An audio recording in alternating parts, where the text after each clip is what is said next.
Bismillahirrahmanirrahim. Dari Abdullah bin Abbas radhiyallahu anhuma. Bukan anhuma. Kerana Abdullah dan Abbas dua-duanya sahabat Nabi sallallahu alaihi wasallam. Abbas pak saudara Nabi, Abdullah sepupu Nabi sallallahu alaihi wasallam radhiyallahu anhuma.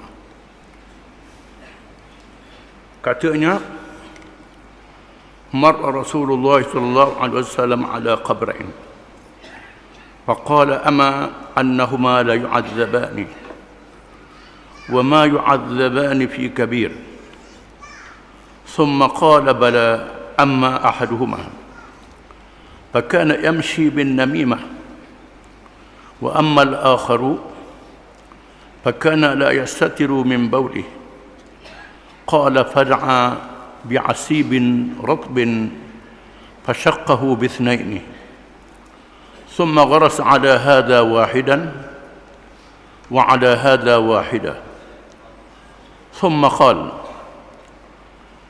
لعله أن يخفف عنهما ما لم يبسا وفي رواية ييبسا أخرجه الجماعة إلا الموطأ. Hadis diriwayatkan oleh Sunan Sittah, Ahmad, Ad-Darimi kecuali Muwatta Imam Malik. Artinya Rasulullah sallallahu alaihi wasallam telah berlalu di sisi dua kubur. Lalu ia bersabda, sesungguhnya kedua-dua ahli kubur ini sedang diseksa. Bukannya diseksa kerana melakukan dosa yang besar. Kemudian ia terus bersabda, bahkan salah seorang daripadanya kerana berjalan dengan kerja mengancam, mengumpat, mengapi-ngapikan supaya orang bermusuh. Dan yang seorang lagi kerana tidak teliti membersih kencingnya. Kemudian ia meminta pelepah tamar hidup yang dibuang daunnya, lalu dibelah dua, kemudian ditanam tiap-tiap satu daripada dua kubur itu. Kemudian ia bersabda, mudah-mudahan diringankan azab terhadap kedua-duanya selama pelepah tamar ini tidak kering. Hadis ini menunjukkan adanya fitnah kubur, ujian dalam kubur. Di antaranya ialah diseksa dalam kubur. Allah Ta'ala telah membuka hijab, membuka dinding kepada Rasulullah sallallahu alaihi wasallam melihat alam barzakh. Dinampakkan, lalu diberitahu kepada sahabatnya bahawa dua orang yang ada dalam kubur itu sedang diseksa. Bukan kerana dosa besar, dosa kecil sahaja. Bukan dosa yang menyebabkan hukum hudud dan hukum qisas. Salah seorang daripadanya kerjanya namimah, mengancam, melaga-lagakan orang. Beritahu ke orang ni kata begini, beritahu orang ni kata begini, sehingga berbalah orang antara satu sama lain. Yang satu lagi tidak cermat dalam basuh kecil, basuh sambil lewa saja, kecuali mereka yang diuzurkan oleh syarak, yang penyakit dedah, penyakit tak boleh tahan air kecil, itu dimaafkan. Ini bukan kerana sakit, kerana cuai, tak cermat dalam basuh air kencing, maka diseksa. Lalu Nabi SAW minta dibawa dua pelepah tamar yang hidup, dibelah dua, dipacak pada dua-dua kubur itu. Dan Nabi SAW bersabda, mudah-mudahan diringankan azab kedua-dua mereka selagi pelepas tamak itu masih hidup. Sebabnya kerana pohon kayu yang hidup mengucap tasbih. Pohon kayu hidup mengucap tasbih. Pohon kayu mati, matilah. Dengan sebab itu para ulama mengatakan afdal letakkan dahan yang hidup, pohon yang hidup di atas kubur kerana mengucap tasbih. Begitu juga batu yang hidup, bukan batu yang mati, bukan batu yang dibakar. Batu yang hidup, kerana batu yang hidup ini mengucap tasbih. Mudah-mudahan tasbih makhluk-makhluk ini memberi rahmat kepada mereka yang ada dalam kubur yang beriman. Dari Abdullah bin Umar radhiyallahu anhuma juga. Ini silap aja. Radhiyallahu anhuma. Abdullah sahabat Nabi, Sayyidina Umar ayah dia sahabat Nabi juga. Radhiyallahu anhuma. Katanya bahawa Rasulullah SAW telah bersabda, "Hadha alladhi ta'arraka lahu al-'arshu wa futihat abwabus sama' wa syahidahu 70,000 minal malaikah laqad dhamma dhammatan thumma furija anhu akhrajahu an-Nasa'i." Artinya ini, yakni Sa'ad bin Mu'adz radhiyallahu anhu, yang bergerak aras kerana kematiannya, dibuka pintu-pintu langit dan menyaksikannya oleh 70,000 malaikat. Sesungguhnya ia telah dihimpit di dalam kuburnya dengan satu himpitan, kemudian dilepaskan daripadanya. Menunjukkan setiap orang akan diuji oleh Allah Ta'ala. Di antaranya ujian dhammatul qabr, himpitan di dalam kubur. Sehingga Sa'ad bin Mu'adz radhiyallahu anhu, pemimpin Ansar, salah seorang yang berbai'ah dengan bai'atul ridwan, bai'atul aqabah, bai'atul aqabah di hadapan Nabi sallallahu alaihi wasallam, yang mati kerana cedera dalam peperangan Ahzab, mendapat kecederaan, kemudian diberi rawatan. Nabi sallallahu alaihi wasallam memerintah supaya dibina khemah dekat Masjid Nabawi untuk merawat Sa'ad bin Mu'adz. Di mana mendirikan khemah ini adalah teori ataupun konsep mengadakan ward yang pertama dalam sejarah manusia. Rawatan, hospital, diberi Sa'ad bin Mu'adz. Dibuat khemah, dipanggil tabib, dipanggil ahli-ahli perubatan untuk mengubati Sa'ad bin Mu'adz.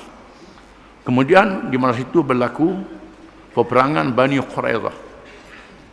Bani Quraidah yang melanggar tahaluf, melanggar persepahaman dengan Nabi SAW. Bani Quraidah, apabila Madinah telah dikepung oleh badai tentera Ahzab, terdapat di kalangan Bani Quraidah pemimpin-pemimpin yang khianat terhadap tahaluf, terhadap persepahaman dengan Nabi SAW. Maka persepahaman yang dikhianat hendaklah dibatalkan. Nabi balik daripada peperangan Ahzab, Nabi basuh, nak mandi, basuh muka dia daripada kekotoran debu-debu. Tiba-tiba datang malaikat Jibril. Jibril kata, "Wahai Muhammad, engkau sudah berhenti, sudah basuh, nak berhenti perang. Para malaikat sedang masih memakai baju perang. Pergi ke kampung Bani Quraidah, perangi mereka." Lalu dikerahkan para sahabat untuk melancarkan peperangan ke atas Bani Quraidah. Setelah dikepung, Bani Quraidah menyerah diri, lalu dibuat perundingan. Apakah hukuman yang hendak dijatuhkan ke atas mereka? Kerana mereka bertahaluf dengan kabilah Sa'ad bin Mu'adz di zaman jahiliyah. Maka Nabi minta dibawa Sa'ad bin Mu'adz, diusung, ditanya Sa'ad bin Mu'adz, apakah hukuman terhadap Bani Quraidah? Sa'ad bin Mu'adz mengatakan, hukumannya mana yang baligh, lelaki yang baligh dijatuhkan hukuman mati, yang belum baligh ditawan, perempuan ditawan. Di mana yang tua juga tidak diambil tindakan. Yang baligh hendaklah dijatuhkan hukuman mati. kerana mereka khianat perjanjian dengan negara Islam, mengancam keselamatan negara. Di mana peristiwa ini dijadikan oleh orientalis. Islam ni bunuh orang, sedangkan mereka khianat yang boleh menyebabkan kematian beribu orang Islam, khianat yang boleh menyebabkan jatuhnya Islam. Maka dijatuhkan hukuman mengikut pendapat Sa'ad bin Mu'adz yang diredha oleh Allah dan Rasulnya. Allah dan Rasul redha dengan hukuman Sa'ad bin Mu'adz. Sa'ad bin Mu'adz yang mati dengan cedera itu, dibuka pintu-pintu langit. Nabi menyatakan pintu-pintu langit dibuka untuk Sa'ad bin Mu'adz, disaksikan oleh 70,000 malaikat menyaksikan jenazah roh Sa'ad bin Mu'adz, seorang yang hebat. Itu pun diuji oleh Allah Ta'ala di dalam kuburnya. Kalau Sa'ad bin Mu'adz yang arah bergerak dengan kematiannya, yang malaikat jumlah 70,000 mengiringinya, diuji, maka betapa orang lain bersama bin Mu'adz. Setiap orang akan diuji oleh Allah. Dari Abdullah bin Umar radhiyallahu anhuma juga katanya Rasulullah SAW telah bersabda, inna ahadakum idza mata urida alaihi maq'aduhu, bukan maq'adatan, buang ter di atas tu, maq'aduhu bil ghadati wal 'ashi, in kana min ahli al-jannati famin ahli al-jannah, wa in kana min ahli an-nari famin ahli an-nar, fayuqalu lahu hadha maq'aduka hatta satu tu aja, hatta yab'athaka Allahu yaumal qiyamah, akhrajahu al-jamaah illa Aba Dawud. Kecuali Abu Dawud tidak meriwayatkan hadis ini. Artinya, sesungguhnya seorang di kalangan kamu, apabila telah mati, dibentangkan kepadanya tempat duduknya di waktu pagi dan petang. Jika ia di kalangan ahli syurga, maka termasuklah ia di kalangan ahli syurga. Jika ia ahli neraka, maka termasuklah ia di kalangan ahli neraka. Lalu dikatakan kepadanya, inilah tempatmu sehingga Allah membangkitkan kamu pada hari kiamat. Hadis ini juga menyatakan adanya ujian dalam kubur, sama ada ujian syurga ataupun neraka. Dia beri syurga atau neraka, mengikut bagaimana keadaan orang yang mati, beriman, mengerjakan amal yang soleh ataupun tidak.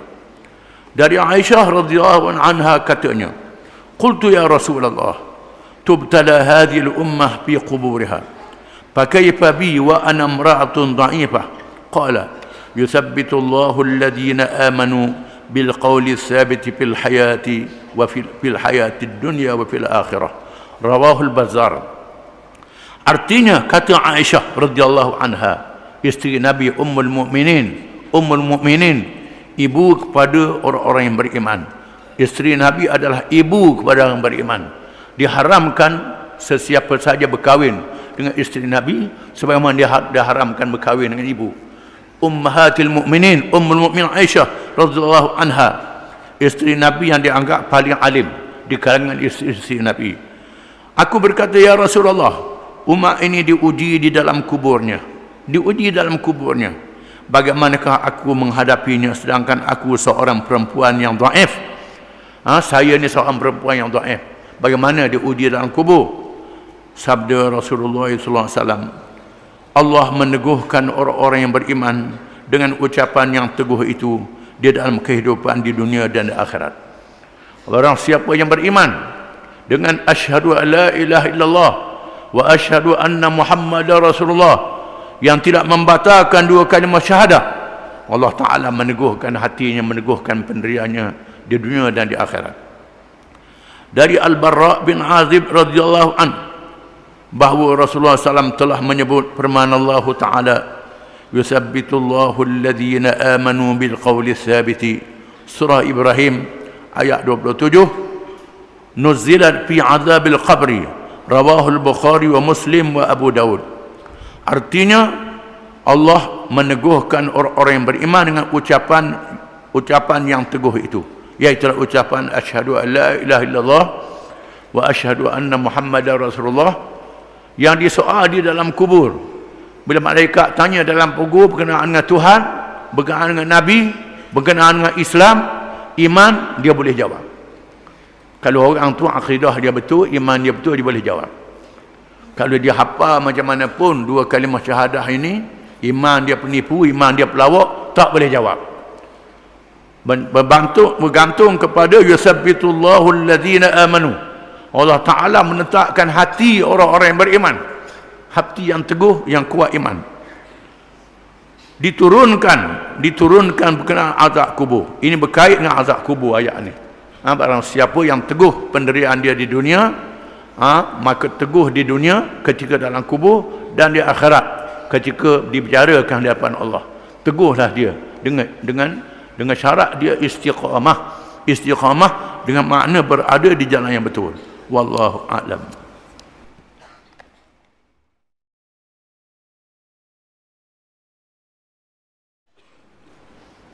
Bismillahirrahmanirrahim.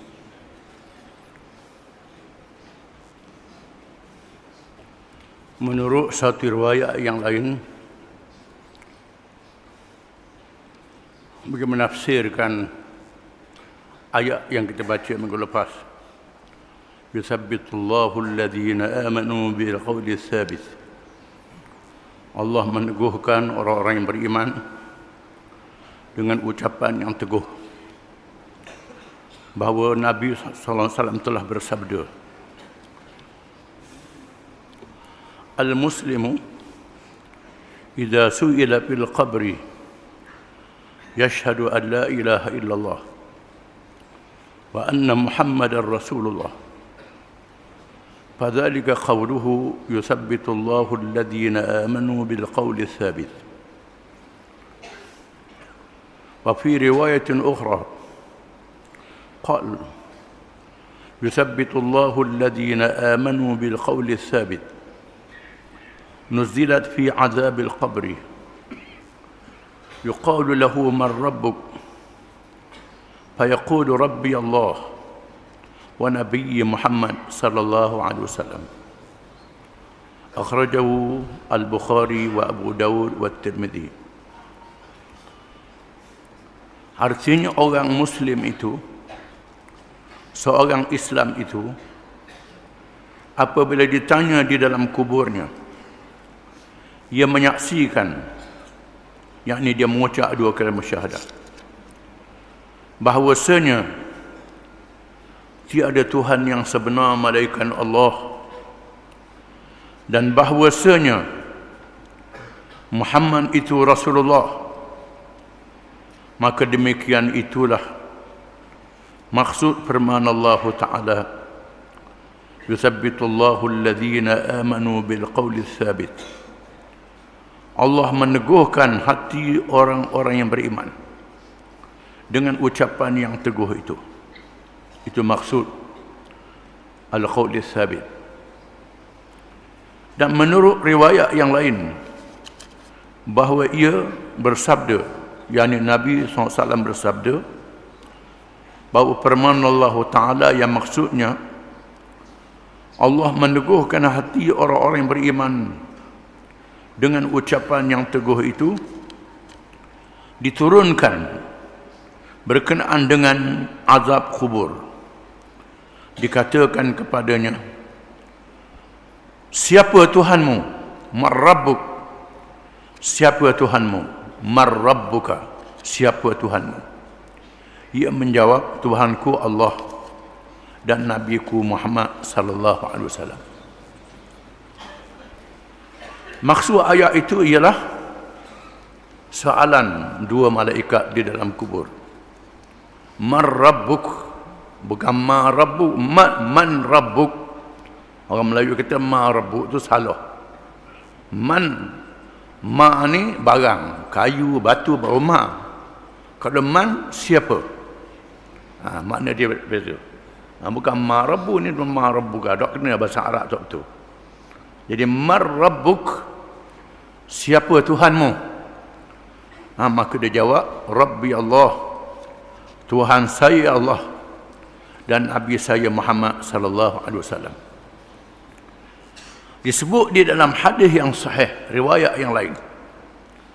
Fayatihi malakani fayajlisani fayaqulani man rabbuk fayaqulu rabbi Allah fayaqulani ma dinuk fayaqulu dini al-islam fayaqulani ma hadha ar-rajulu alladhi bu'itha man hadha ar-rajulu man hadha alladhi bukan man hadha alladhi rujila alladhi bu'itha fikum fayaqulu huwa rasulullah amantu bih wa saddaqtuhu fayunadi munadin minas sama' an sadaqa 'abdi fa afrishuhu minal jannah waftahu lahu baban minal jannah fayatihi min rauhiha wa raihatiha wa tibiha ويفسح له في قبره مد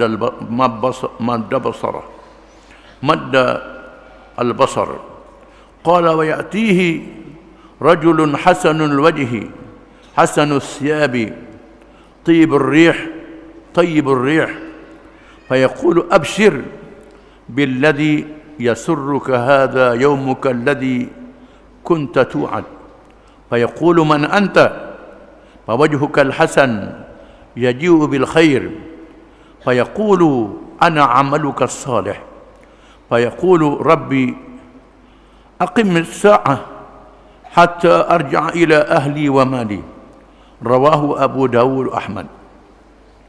Artinya mengikut riwayat lain pada Bukhari lebih panjang. Lalu datang kepadanya dua malaikat. Mari dua malaikat dalam kubur dia. Kedua-duanya mendudukkannya. Mendudukkan ini cerita alam barzakh. Bukan bermakna mayat yang dah mati kerah kejung tu dia akak duduk congok. Mendudukkan memang dia terasa macam duduk rohnya. Dikembalikan per jasad. Dibalik per jasad dia dan macam orang duduklah terasanya. Lalu bertanya, siapa Tuhan kamu? Ia menjawab, Tuhanku Allah. Kedua-dua malaikat itu bertanya lagi, apakah agamamu? Ia menjawab, agamaku ialah Islam. Kedua malaikat itu bertanya lagi, apakah pendapat kamu kepada seorang lelaki, yakni Muhammad, yang telah dibangkitkan di kalangan kamu? Ia menjawab, ialah Rasulullah. Aku beriman kepadanya, aku membenarkannya. Lalu menyerulah oleh yang menyeru dari langit, sesungguhnya telah benarlah hamba-Ku. Betul. Apa yang dikata tu betul, sungguh. Maka bentangkanlah kepadanya hamparan dari syurga dan bukakanlah untuknya pintu syurga. Rasulullah SAW meneruskan sabdanya, maka datanglah kepadanya bau syurga yang harum dan baunya yang harum, dan diluaskan kuburnya sejauh pandangan matanya. Rasulullah SAW meneruskan sabdanya, dan datanglah kepadanya seorang lelaki yang kacak rupanya, cantik pakaiannya, harum baunya. Lalu berkata kepadanya, bergembiralah dengan yang dikurniakan kepadamu. Inilah hari untukmu yang telah dijanjikan kepadamu. Lalu ia bertanya, siapakah kamu? Awakmu siapa dia? Si mati itu tanya. Wajahmu yang cantik ini membawa kebaikan. Lelaki itu menjawab, akulah amalmu yang saleh. Akulah amalmu yang saleh. Lalu ia berkata, ya Tuhanku, dirikanlah kiamat sehingga aku dapat kembali kepada keluarga dan hartaku. Minta dibangunkan, dihidupkan. Nak balik rumah, nak beritahu pada keluarga dan anak beranak. Tapi Allah tidak mengizinkan untuk dia balik bertemu dengan keluarga dia. Terserahlah pada keluarga dia percaya ataupun tidak. Tak boleh balik. Allah Ta'ala tak izin untuk balik beritahu pada keluarga dia. Seterusnya Rasulullah SAW bersabda, fatu'adu ruhuhu fi jasadih wa ya'tihi malakani fayujlisanihi fayaqulani man rabbuk fayaqulu ha la adri فيقولان له ما دينك فيقول ها لا أدري قال فيقولان له ما هذا الرجل من هذا الرجل الذي يبعث فيكم ها لا أدري فينادي مناد من السماء أن كذب فأفرشوه من النار وافتحوا له بابا إلى النار فيأتيه من حرها وسمومها ويضيق عليه قبره حتى تختلف أضلاعه ويأتيه رجل قبيح الوجه قبيح الثياب منتن الريح فيقول من أنت فوجهك الوجه القبيح يجيء بالشر فيقول أنا عملك الخبيث فيقول لا تقم الساعة حتى يقيض له أعمى أصم أبكم في يده مرزبة لو ضرب بها جبل كان ترابا فيضربه ضربة فيصير ترابا ثم يعيده كما كان فيضربه ضربة أخرى فيصير صيحة يسمعه كل شيء إلا الثقلين. Rawah Abu Daud wa Ahmad. Artinya, lalu dikembalikan ruhnya kepada jasadnya, dan datanglah kepadanya dua malaikat. Lalu kedua-duanya mendudukkannya dan berkata, siapa Tuhanmu? Ia menjawab, tak boleh nak jawab. Tak boleh jawab. Aku tidak tahu. Kedua-dua malaikat itu bertanya lagi, apakah agamamu? Ia menjawab, aku tidak tahu.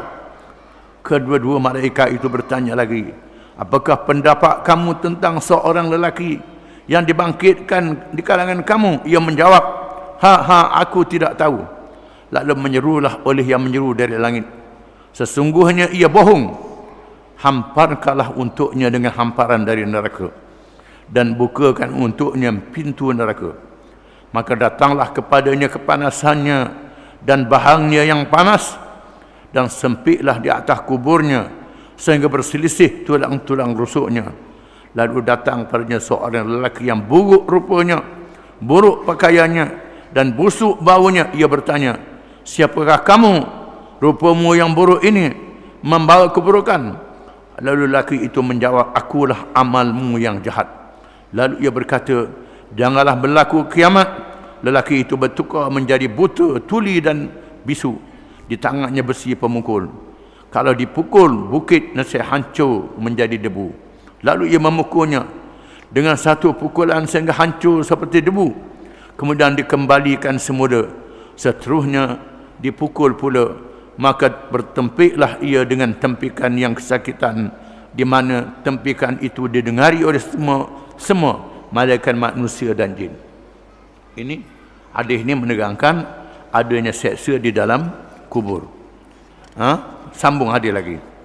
Menurut satu riwayat yang lain, bahawa Rasulullah SAW telah bersabda, innal mu'mina idza wudi'a fi qabrihi atahu malakun fayaqulu lahu ma kunta ta'bud fa in hadahu Allah qala kuntu a'budu Allah fayaqulu ma kunta taqulu fi hadha ar-rajul فيقول هو عبد الله ورسوله فما يسأل عن شيء بعدها فينطلق به إلى بيت كان له في النار فيقال له هذا لك ولكن الله عصمك فأبدلك به بيتا في الجنة فيراه فيقول دعوني حتى أذهب فأبشر أهلي فيقال له اسكن قال وإن الكافر أو المنافق إذا وضع في قبره أتاه ملك فينتهره فيقول له ما كنت تعبد فيقول لا أدري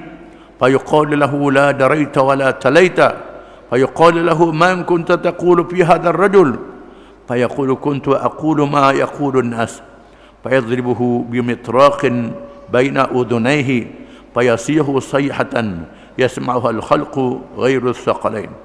Rawah Abu Daud wa Nasai wa Ahmad. Ini riwayat yang lain. Artinya, sesungguhnya seorang mukmin itu apabila diletakkan di dalam kuburnya, datanglah kepadanya malaikat Lalu bertanyakannya, apakah yang kamu sembah? Maka jika sekiranya Allah memberi hidayah kepadanya, ia pun menjawab, saya menyembah Allah. Malaikat itu bertanya lagi, apakah pendapat kamu tentang lelaki ini, yakni Muhammad SAW? Ia menjawab, dia ialah hamba Allah dan Rasulnya. Maka tidak ditanya lagi selepas itu. Lalu ia dibawa melihat satu rumah di dalam neraka.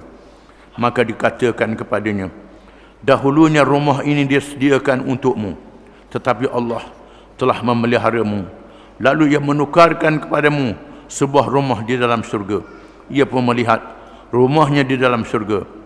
Ia pun berkata, tinggalkan aku supaya aku dapat pergi memberitahu keluargaku. Lalu dikatakan kepadanya, tinggallah kamu di sini. Seterusnya Rasulullah SAW bersabda, dan jika sekiranya si mati itu seorang yang kafir atau munafik, kalau orang mati itu kafir ataupun munafik, pura-pura Islam, apabila diletakkan di dalam kuburnya, datanglah kepadanya malaikat dengan menengkengnya dan bertanya, apakah yang kamu sembah? Ia menjawab, aku tidak tahu. Lalu dikatakan kepadanya, kamu tidak tahu dan kamu tidak membaca. Lalu ditanya lagi, apakah pendapat kamu tentang lelaki ini, yakni Muhammad sallallahu alaihi wasallam? Lalu ia menjawab, aku berkata sebagaimana orang lain berkata. Lalu malaikat memukul di antara dua telinganya. Maka bertempiklah ia dengan tempikan yang didengari oleh semua makhluk, malaikat, manusia dan jin.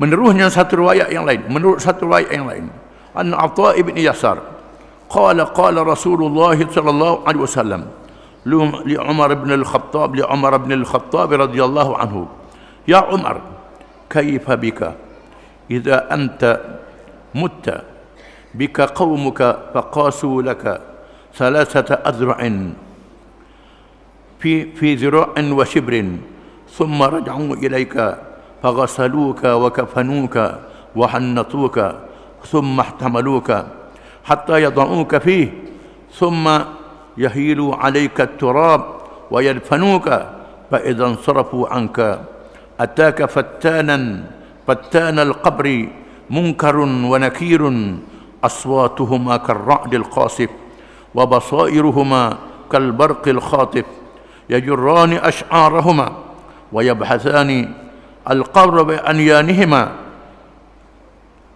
فتلتاك وترتاك كيف بك عند ذلك يا عمر؟ فقال عمر ويكون معي مثل عقلي الآن؟ قال إذن أكفيكهما. رواه ابن أبي الدنيا مرسلا ورواه البيهقي من وجه صحيح. والله أعلم. Kita baca terjemah kemudian.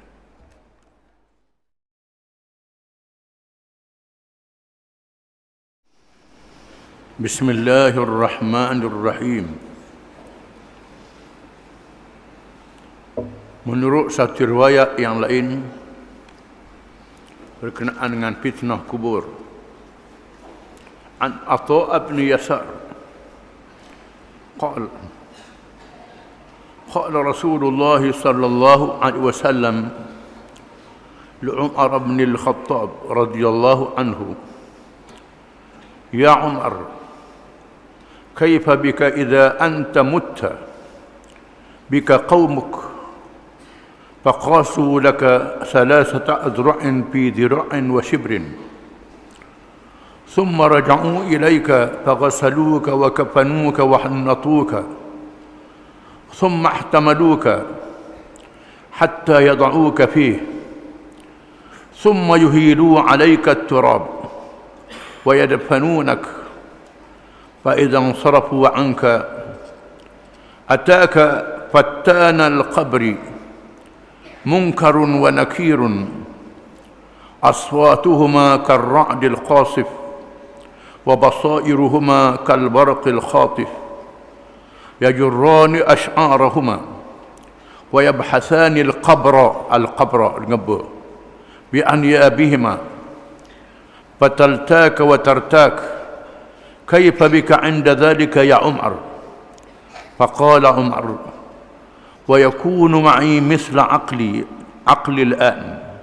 Qala idhan akfikahuma. Rawahu ibn Abi Dunya mursalan wa rawahu al-Baihaqi min wajhin sahih. Dari Atha bin Yasar, katanya, Atha bin Yasar ni termasuk di kalangan ulama tabi'in, bukan sahabat. Maka hadis ini hadis mursal. Dia meriwayat daripada sahabat, tak sebut sahabat yang meriwayatkannya. Telah bersabda, katanya Rasulullah SAW telah bersabda kepada Umar bin Al-Khattab radhiyallahu an, hai Umar, bagaimanakah keadaanmu apabila kamu mati? Maka pergilah kaummu, lalu mereka mengukurmu kain kapan sekadar 3 hasta panjang, 3 hasta sejengkal lebarnya, sehasta 3 hasta panjang, sehasta sejengkal lebarnya. Lalu mereka pulang kepadamu.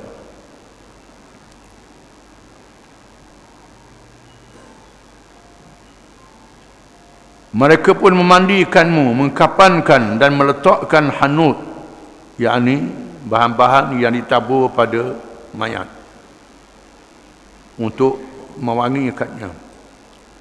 Kemudian mereka memikulmu sehinggalah mereka meletakkanmu di dalam kubur. Mereka menimbuskan tanah mengkebumikanmu.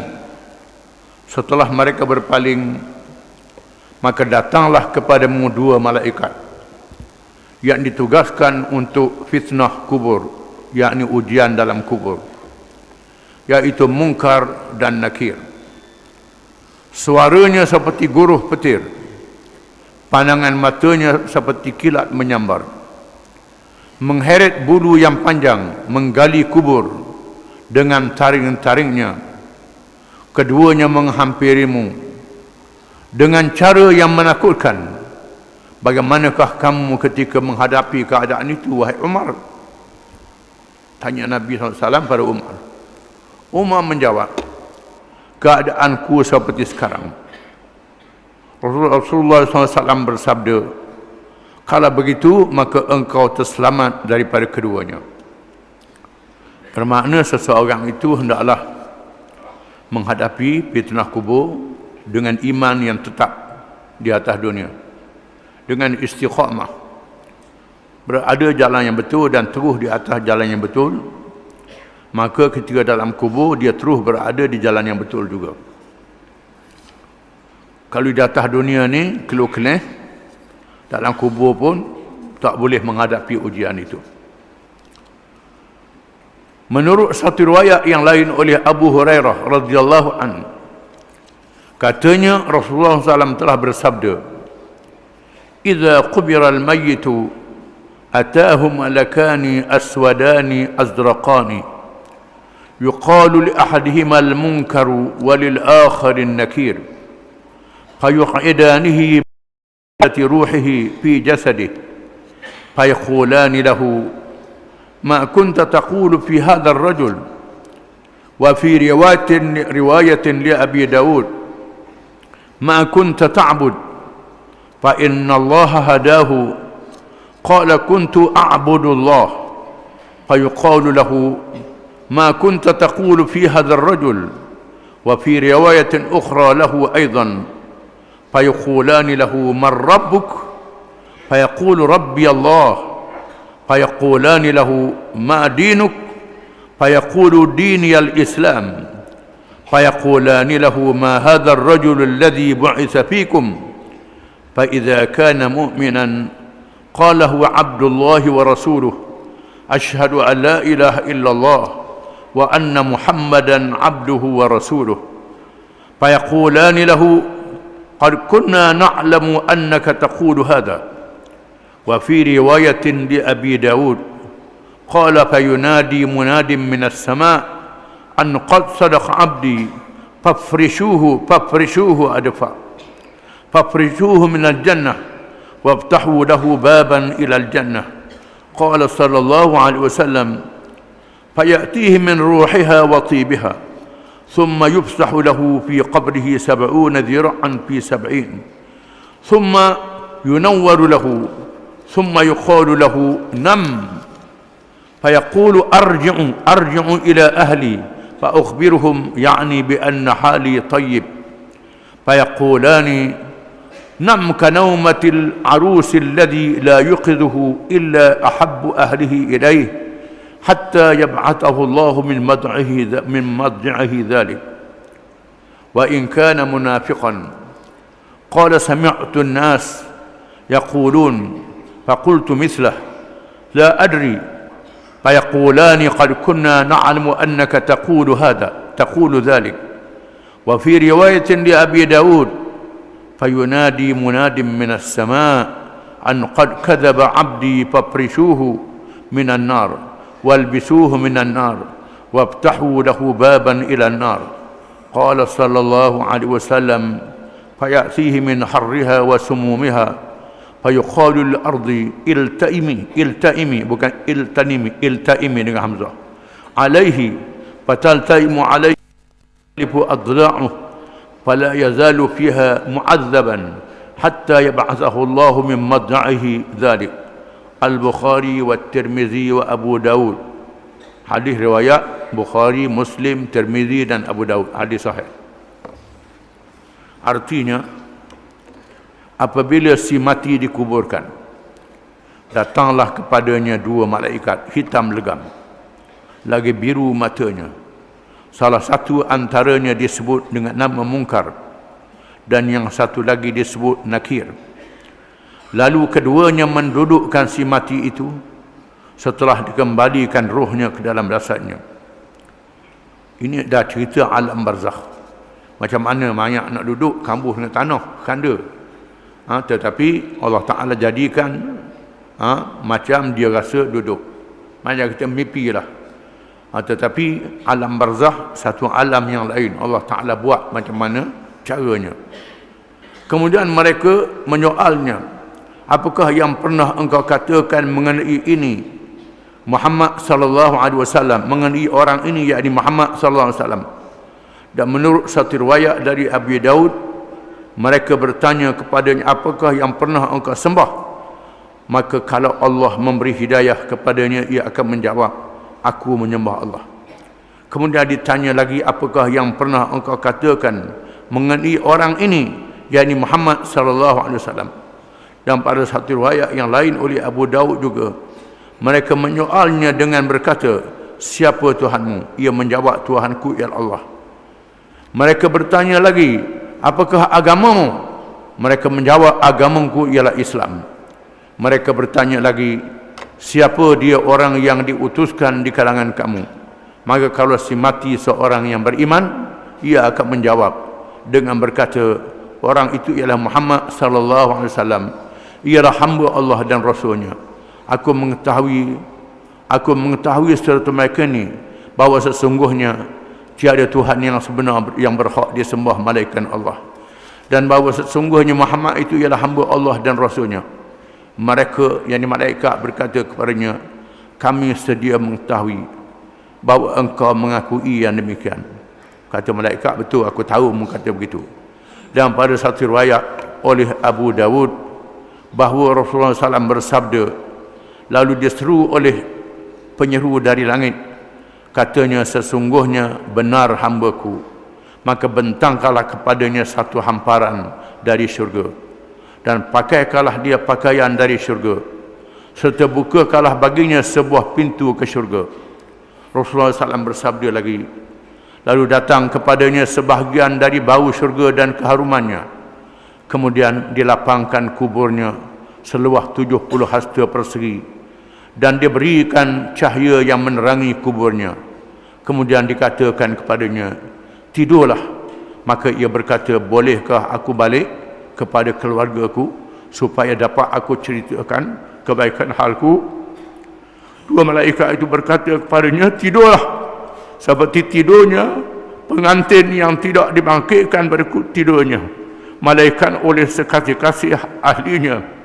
Demikianlah hal sehingga ia dibangkitkan Allah dari tempat baringannya itu. Artinya Allah Ta'ala terus jadikan begitu dalam keadaan nikmat.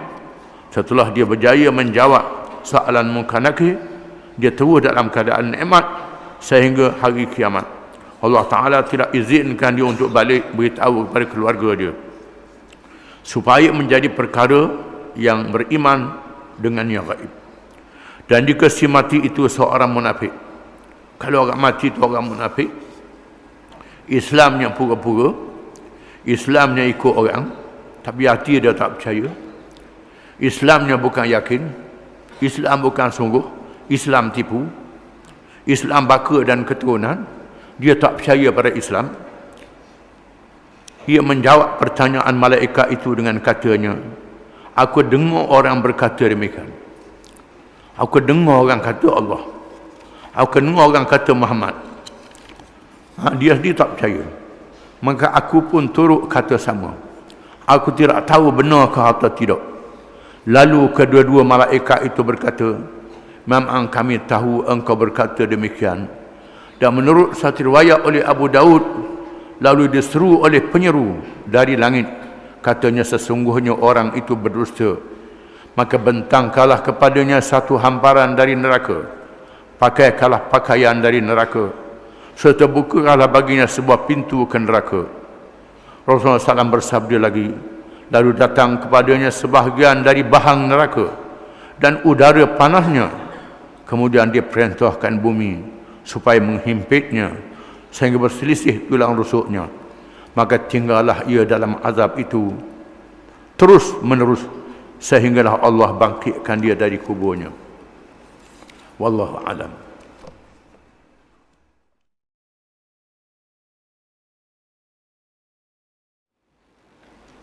Bismillahirrahmanirrahim. Adakah soal kubur itu tertentu kepada umat Muhammad SAW sahaja, atau dialami juga oleh umat sebelumnya?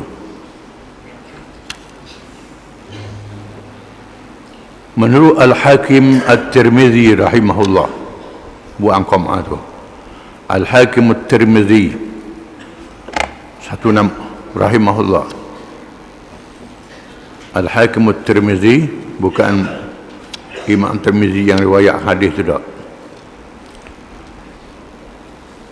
Bahawa umat di zaman dahulu apabila diutuskan Rasul lalu mereka beriman, maka selamatlah mereka.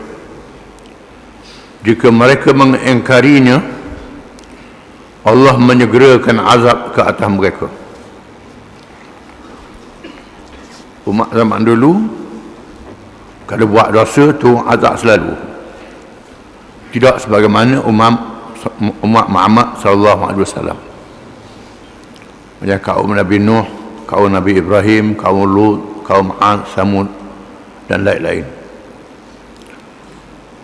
Manakala Allah mengutus Nabi-Nya Muhammad sallallahu alaihi wasallam sebagai rahmat kepada sekalian alam, Allah menangguhkan azab dan memberi peluang yang luasnya sama ada seorang itu secara berterus terang menerima Islam atau berterus terang kufur atau menyembunyikan kufurnya, yakni munafik. Kufurnya tak cerita ke orang. Setelah mereka mati, Allah mendatangkan kepada mereka dua malaikat yang ditugaskan untuk menguji mereka di dalam kubur. Iaitulah seperti dinyatakan oleh firman Allah Ta'ala, liyamizallahu al-khabitha min at-tayyib, surah Al-Anfal ayat 37. Artinya supaya Allah memisahkan golongan yang buruk dari yang baik, menunjukkan bahawa umat Muhammad SAW dikena soal dalam kubur, tak diturunkan azab serta merta. Ini mengikut pendapat Al-Hakim At-Tirmizi. Dan firman Allah Ta'ala, yuthabbitu Allahu alladhina amanu bil qawli thabiti fil hayati dunya wa fil akhirah wa yudhillu Allahu adh-dhalimin wa yaf'alu Allahu ma yasha. surah Ibrahim ayat 27.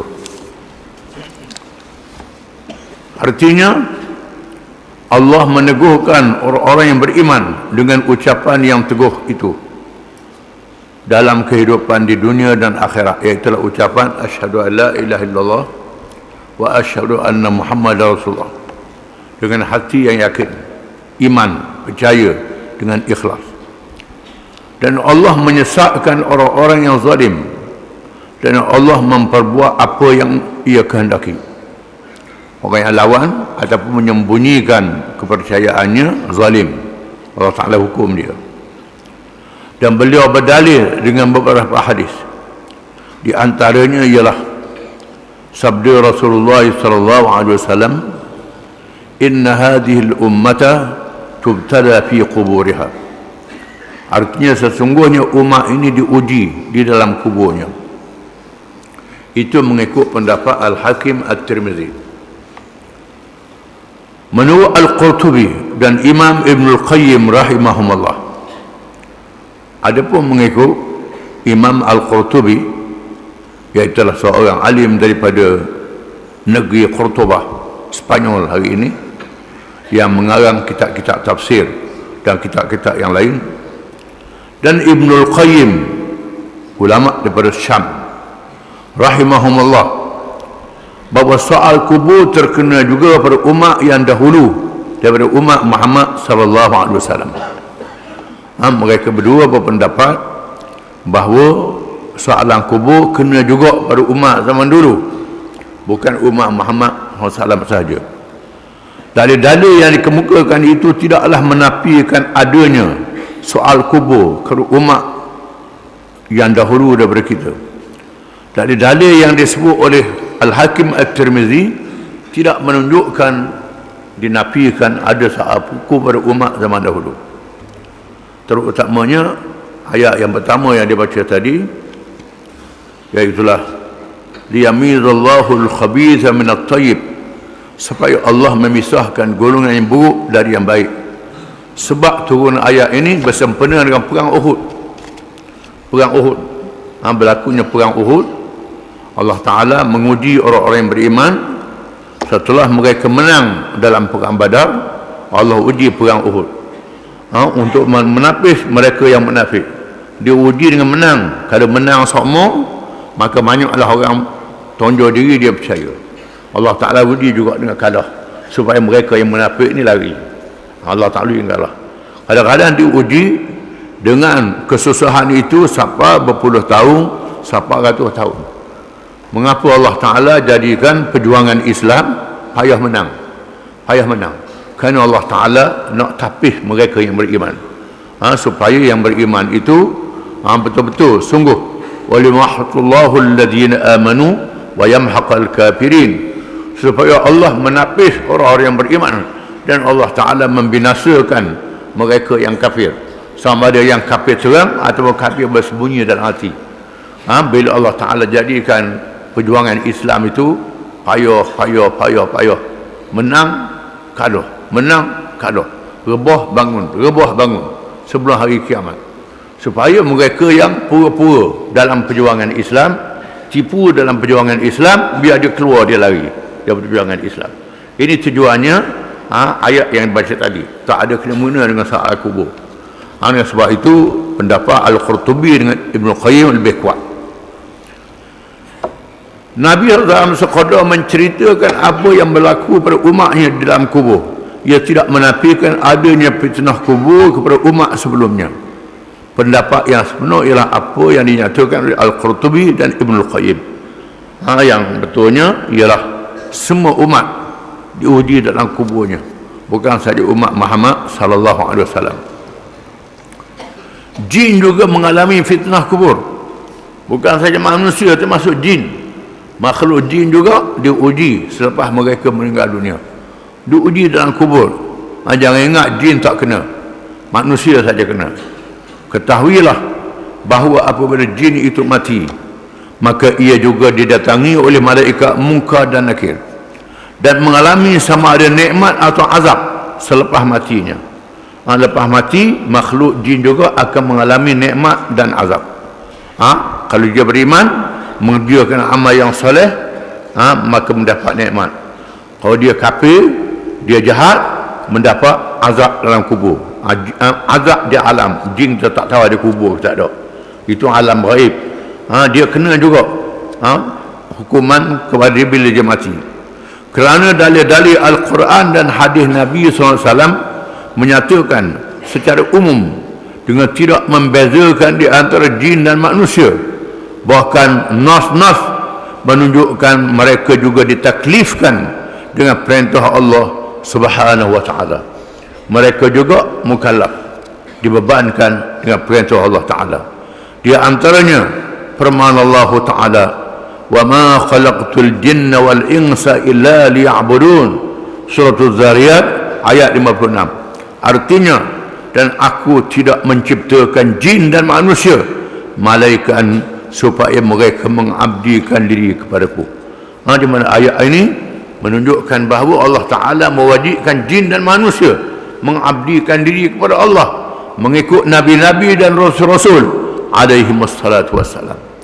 Firman Allah Ta'ala, ulaika alladhina haqqa alaihimul qawlu fi umamin qad khalat min qablihim minal jinn wal ins innahum kanu khasirin wa likullin darajatun mimma amilu wa liwaffiyahum a'malahum wa hum la yuzlamun. Suratul Ahqaf ayat 18 hingga 19. Artinya mereka itu dah orang-orang yang telah pasti ketetapan azab atas mereka bersama umat-umat yang telah berlalu sebelum mereka dari jin dan manusia. Maka sesungguhnya mereka adalah orang-orang yang rugi, dan bagi masing-masing mereka derajat menurut apa yang telah mereka kerjakan, dan agar Allah mencukupkan bagi mereka balasan pekerjaan mereka, sedangkan mereka tidak dizalimi sekali-kali. Ini adalah ucapan jin kepada kaum dia bila mereka balik berkaum setelah mendengar bacaan Quran oleh Nabi SAW. Firman Allah Ta'ala menceritakan ucapan satu kumpulan jin yang beriman mengingatkan kaumnya, ya qaumana ajibu da'i Allah wa aminu bih yaghfir lakum min dunubikum wa yujirkum min adabin alim wa man la yujib da'i Allah falaysa bimu'jizin fil ardi wa laysa lahu min dunihi awliya ulaika fi dhalalin mubin. Suratul Ahqaf ayat 31 hingga 32. Iaitulah bersambung dengan ayat yang kita baca tadi. Artinya, hai kaum kami, sahutlah seruan orang-orang yang menyeru kepada Allah dan berimanlah kepadanya, nescaya Allah akan mengampuni dosa-dosa kamu dan melepaskan kamu dari azab yang pedih. Dan sesiapa yang tidak menerima seruan orang yang menyeru kepada Allah, maka dia tidak dapat melepaskan diri dari azab Allah di muka bumi, dan tidak ada baginya pelindung selain Allah, melainkan dia dalam kesesatan yang nyata. Ini adalah ucapan daripada jin yang mendengar Al-Quran dari Rasulullah SAW kepada rakan-rakan mereka yang tidak mendengar apa yang berlaku, diceritakan dan diiktiraf oleh Allah Subhanahu wa Ta'ala, dan membuktikan mereka juga adalah ditaklifkan seperti manusia. Oleh itu mereka juga disoal oleh Munkar dan Nakir, menerima nikmat atau azab apabila mati sesiapa yang kafir dan durhaka di kalangan mereka, terimalah azab neraka. Di mana ayat ni Tuhan sebut dalam Quran, satu rombongan jin terserempak dengan Nabi SAW dan sahabatnya bersembahyang di Nakhlah. Mengikut riwayatnya, Nabi balik daripada Ukaz. Ukaz ialah tempat orang-orang Arab berpesta, berhimpun di masa jahiliah, beradu syair, beradu pidato, ucapan. Nabi pergi berdakwah, mengajak mereka masuk Islam. Tak banyak yang ikut Islam. Dalam perjalanan balik, Nabi bersembahyang dan Nabi baca Quran sembahyang itu. Maka terserempak dengan rombongan jin yang mendapat perkara yang menakjubkan. apabila mereka tidak boleh lagi mencuri rahsia-rahsia langit. Kerana sebelum daripadanya jin boleh mencuri rahsia-rahsia langit, memberitahu kepada bomo-bomo, nujum-nujum, ahli-ahli sihir yang berkawan dengan dia tentang rahsia langit. Tiba-tiba mereka tidak boleh lagi mendapat rahsia langit. Allah Ta'ala berfirman, وَلَقَدْ زَيَّنَّا السَّمَاءَ الدُّنْيَا بِمَصْرَابِيهَا وَجْعَلْنَاهَا رُجُومًا لِلشَّيَاطِينِ وَأَعْتَدْنَا لَهُمْ عَذَابَ السَّعِيرِ. Dan sesungguhnya kami hiaskan langit dunia dengan lampu-lampu bintang cakrawala, dan kami jadikan daripadanya serpihan-serpihan yang mengejam syaitan-syaitan. Dan kami sediakan untuk mereka azab yang membakar. Mereka tak boleh mencuri rahsia langit. Lalu mereka heran, sudah tentu ada perkara yang besar berlaku. Mereka pergi ke timur, ke barat, utara dan selatan. Tiba-tiba mereka dapat mengesan Nabi SAW membaca Quran sembahyang subuh. Lalu mereka pergi dan mengelilingi Nabi, rombongan itu mendengar Nabi baca Quran, di mana mereka mendengar itu adalah wahyu Allah yang pernah mereka terima daripada Nabi Musa AS. Jin itu adalah jin Yahudi, mendengar Taurat dari Nabi Musa, di mana isi kandungannya beriman kepada Allah. Lalu mereka balik menemui kaum mereka, menceritakan apa yang berlaku, dan selepas itu mereka menghantar rombongan menemui Nabi SAW di Mekah. Mereka berjumpa Nabi di Mekah, bertemu dengan Nabi, dan mereka masuk Islam beramai-ramai. Dan mereka juga bertembung dengan jin-jin yang kafir, berlaku perang macam manusia juga. Dan mereka juga belajar agama di masjid-masjid. Mereka belajar agama di masjid. Oleh kerana itulah mengikut kedudukan masyarakat tempat mereka hidup. Kalau mereka hidup dalam mazhab Syafi'i, mereka mazhab Syafi'i. Hidup tempat mazhab Hanafi, Hanafi. Mengikut masjid tempat mereka berada. Firman Allah Ta'ala, wa ammal qasituna fakanu li jahannam hataba. Surah Al-Jin ayat 15. Artinya, adapun orang-orang yang menyimpang dari kebenaran, maka mereka menjadi kayu api neraka jahanam.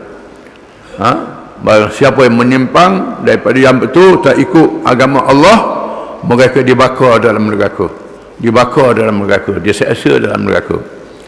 Adapun sahabat kita yang beriman dan beramal soleh di kalangan jin, pastilah mendapat nikmat seperti juga manusia yang beriman dan beramal soleh. Firman Allah Ta'ala, وَلِمَنْ خَافَ مَقَامَ رَبِّهِ جَنَّتَانِ فَبِأَيِّ آلَاءِ رَبِّكُمَا تُكَذِّبَانِ. Surah Ar-Rahman ayat 46 hingga 47. Artinya, dan bagi sesiapa yang takut akan saat menghadap Tuhannya ada dua syurga, maka nikmat Tuhan kamu manakah kamu berdosa? Di mana ayat-ayat ini dan ayat-ayat yang berikut ditujukan kepada jin dan manusia. Bahkan ada juga di kalangan ulama yang menafsirkan dua syurga itu dengan satunya untuk manusia dan satu lagi untuk jin. Allah Ta'ala sediakan dua syurga, satu untuk makhluk manusia, satu untuk makhluk jin. Apabila dibaca surah Ar-Rahman, ayat baca tadi dalam surah Ar-Rahman, surah yang banyak, fabi ayyi ala'i rabbikuma tukadziban, diulang, fabi ayyi ala'i rabbikuma tukadziban. Ayat ini ditujukan kepada jin dan manusia. Bila Nabi baca surah ini, Nabi telah bersabda, al-jinnu kanu ahsana raddan aw jawaban minkum ma talawtu alaihim min ayatin illa qalu wa la syai'a min ala'i rabbina nukadzib. Rawahid Tirmidzi. Artinya Nabi kata, golongan jin lebih baik membalas atau menjawab daripada kamu. Nabi kata, sahabat-sahabat dia, golongan jin lebih baik daripada kamu. Apa-apa ayat yang aku bacakan, mereka menjawab. Tiada sesuatu pun daripada nikmat Tuhan kami yang kami dustakan. Kami percaya belaka, wahai Allah, kami beriman. Jin jawab begitu. Tapi kamu manusia senyap je. Kamu senyap je. Jin menjawab apa yang aku kata Nabi bila aku baca ayat. Para ulama menyatakan bahawa ayat tersebut di atas adalah dalil paling kuat menunjukkan bahawa jin itu juga jin itu masuk syurga jika mereka beriman dan bertakwa. Moga-moga Allah memberi taufik kepada kita semua kepada perkara yang menjauhkan kita daripada azabnya. Wallahu a'lam.